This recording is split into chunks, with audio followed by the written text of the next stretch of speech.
Guys welcome back to my YouTube channel. तो कैसे हैं आप लोग? I hope everyone is doing great. So in this video हम लोग डिस्कस करेंगे वेबसाइट कंटेंट ऑप्टिमाइजेशन। बहुत सारे मेरे व्यूअर्स की रिक्वेस्ट आ रही थी कि वेबसाइट कंटेंट ऑप्टिमाइजेशन पे वीडियो बनाने के लिए। आज मैं एक नई वीडियो और नई सीरीज लेकर आ गया हूं जिसमें हम बिगिनर से लेके एडवांस तक डिस्कस करेंगे कि किसी भी वेबसाइट का कंटेंट को कैसे ऑप्टिमाइज करना है with SEO perspective. So let's begin.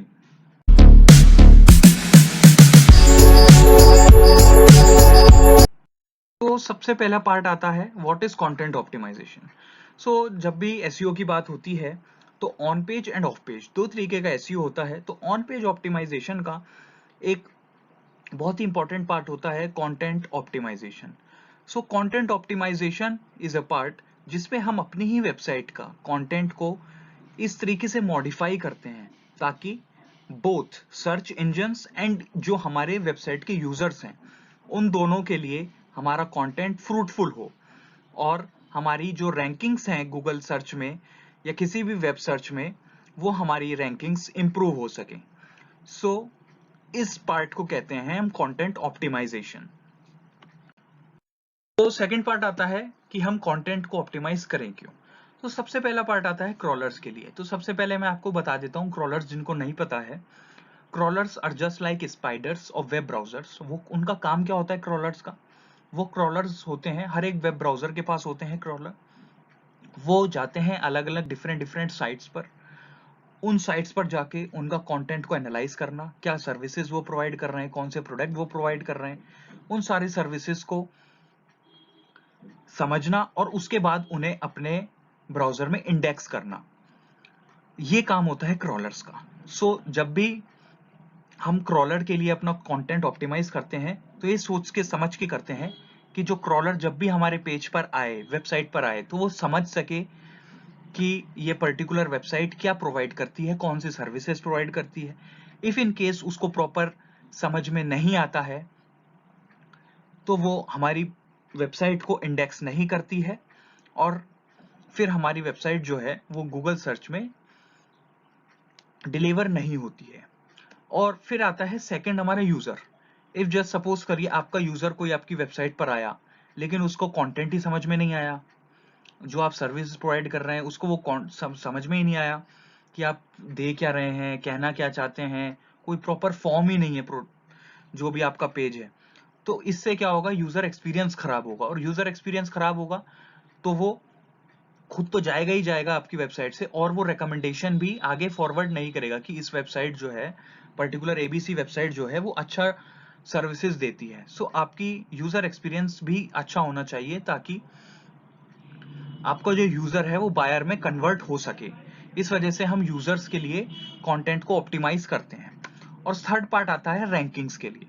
अगर आपने कोई वेबसाइट शुरू करी है तो एक बहुत नॉर्मल सी बात है, सब चाहते हैं कि हमारी वेबसाइट जो है वो टॉप 10 वेब सर्च में रैंक करे। तो उसके लिए हम अपने कंटेंट को इस तरीके से ऑप्टिमाइज करते हैं कि जो हमारे टारगेटेड कीवर्ड्स हैं वो हमारे टॉप 10 जो सर्चेज हैं उसमें हमें ला सकें, जो हम टारगेटेड कीवर्ड्स कर रहे हैं। तो इन तीन कारणों की वजह से हम मेनली अपना कंटेंट ऑप्टिमाइज करते हैं। इस कंटेंट को हम कैसे ऑप्टिमाइज करते हैं वो हम आगे जानेंगे। बहुत फर्स्ट पॉइंट आता है, बेसिक पॉइंट आता है और जो हमारे कंटेंट ऑप्टिमाइजेशन में वेरी इंपॉर्टेंट पॉइंट है वो है, अगर आप किसी भी पर्टिकुलर पेज को ऑप्टिमाइज कर रहे हैं तो पहले आप उसको खुद समझिए। एज अ कंज्यूमर आप उसको समझिए खुद कि वो पर्टिकुलर पेज, पर्टिकुलर सर्विसेज क्या प्रोवाइड कर रही हैं अपने बायर्स को। अगर आप समझेंगे नहीं तो प्रॉपरली आप उसको ऑप्टिमाइज नहीं कर पाएंगे। एग्जाम्पल के लिए आपकी एक वेबसाइट है जो गिफ्ट सेल करती है। आपका जो पर्टिकुलर पेज जिसको आप ऑप्टिमाइज कर रहे हैं वो भी गिफ्ट सेल करता है। तो आपको ये इंफॉर्मेशन होनी चाहिए वो किसके लिए गिफ्ट सेल करता है। क्या वो मदर गिफ्ट सेल करता है? क्या वो फादर डे के लिए गिफ्ट सेल करता है? क्या वो वैलेंटाइन डे के लिए गिफ्ट सेल करता है? क्या वो बेबी गिफ्ट सेल करता है? आपको बिल्कुल नीच में जाना चाहिए। जितना आप नीच में जाएंगे, जितना आप बारीकियां ढूंढेंगे उस पेज में कि पर्टिकुलर नीचे क्या प्रोवाइड करती है, तभी आप उस पेज को प्रॉपरली ऑप्टिमाइज कर पाएंगे। सो मैं ये आपको सजेस्ट करूंगा कि बिल्कुल आप एज ए कंज्यूमर आप सोचें कि मैं इस पेज को क्या समझना चाहता हूं, क्या इस पेज से क्या मुझे सर्विसेज मिलेंगी, ये सारी चीजें आप समझें, उसके बाद ही फिर उसको ऑप्टिमाइजेशन करना स्टार्ट करें। सो फर्स्ट पॉइंट हमारा यही खत्म होता है। सो हमारा नेक्स्ट पॉइंट आता है डेप्थ कीवर्ड रिसर्च।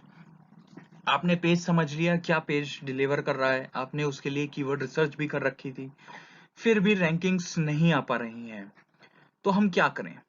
तो आपको अपनी कीवर्ड रिसर्च पे फिर से एक बार दोबारा से रिट्राई करना चाहिए, रीफोकस करना चाहिए। डेप्थ कीवर्ड रिसर्च क्या होता है? आपने कीवर्ड रिसर्च सुना होगा कि हम उस पर्टिकुलर पेज के लिए कौन कौन से कीवर्ड्स टारगेट कर रहे हैं। अब डेप्थ कीवर्ड रिसर्च और कीवर्ड रिसर्च में क्या फर्क होता है? डेप्थ कीवर्ड रिसर्च में तो आप क्या करते हैं, ओवरऑल क्या कौन कौन से 4-5 ऐसे कीवर्ड्स है जो हम पर्टिकुलर इस पेज के लिए रैंक करवा सकते हैं।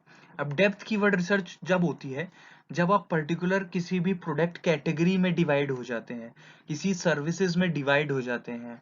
जैसे आप एसी सर्विसिंग करते हैं, अब जैसे समर्स का टाइम आ रहा है, इंडिया में एसी सर्विसिंग करते हैं, लेकिन एसी सर्विसिंग में कौन सी एसी सर्विसेज कौन से एसी की सर्विस करते हैं, और एसी सर्विसिंग में कौन सी आपकी सर्विसिंग बहुत अच्छी है, डक्टिंग क्लीनिंग है, ईटीसी ईटीसी, कौन से आप एसी सर्विस करते हैं।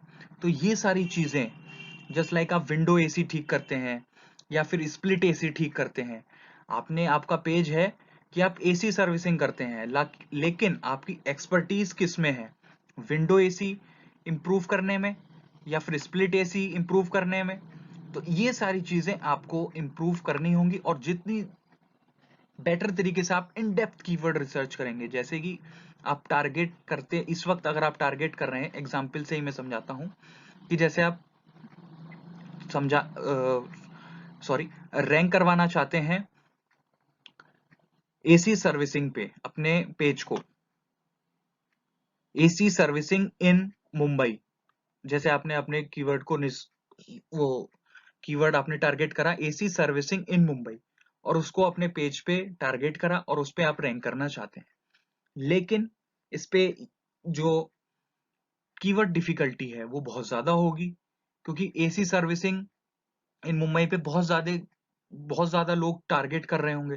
तो इसके अलावा आप कौन सा टारगेट कर सकते हैं, स्प्लिट एसी सर्विसिंग इन मुंबई। तो हो सकता है कि जो पर्टिकुलर स्प्लिट एसी वाले जो क्लाइंट्स हैं, स्प्लिट एसी वाले जो क्लाइंट्स हैं, वो आपकी वेबसाइट पर आए, आपकी रैंकिंग भी इंप्रूव होगी क्योंकि कम लोग इसको टारगेट कर रहे होंगे, और आपकी रैंकिंग भी इस पे बहुत जल्दी आ जाएगी। तो आपको इस तरीके से सोचना चाहिए और ऐसे ही कीवर्ड रिसर्च करनी चाहिए। इस वीडियो में हमने 4 पॉइंट डिस्कस करे हैं। इन नेक्स्ट वीडियो हम जो आपकी स्क्रीन पर पॉइंट्स आ रहे हैं वो पॉइंट डिस्कस करेंगे पार्ट 2 में, और इसका पार्ट 3 भी आएगा, हम पूरा समझेंगे, और एक लास्ट में एग्जाम्पल भी आपको मैं करके दिखाऊंगा कि पूरी वेबसाइट को कैसे ऑप्टिमाइज करना चाहिए। सो आप इस चैनल को सब्सक्राइब कर लें और बेल आइकन जरूर दबाएं, ताकि मैं जब भी सेकंड पार्ट इस वीडियो का डालूं तो आपके पास नोटिफिकेशन आए। बिल्कुल कोई भी आपको इससे रिलेटेड हमने जो भी आज पॉइंट डिस्कस करे हैं, कोई भी डाउट हो तो नीचे कमेंट सेक्शन में आप कमेंट करें। कोई भी डाउट बिना किसी शर्म के आप कोई भी डाउट करेंगे, मैं उसका आंसर जरूर दूंगा। सो थैंक्स फॉर वॉचिंग, और अपने दोस्तों के साथ शेयर करिए। और इस वीडियो को अगर आपको मेरा कंटेंट पसंद आया है तो प्लीज लाइक करिए, लाइक करने से मुझे मोटिवेशन मिलेगा, तभी मैं सेकंड पार्ट रिलीज कर पाऊंगा। Thank you and have a nice day. Bye bye.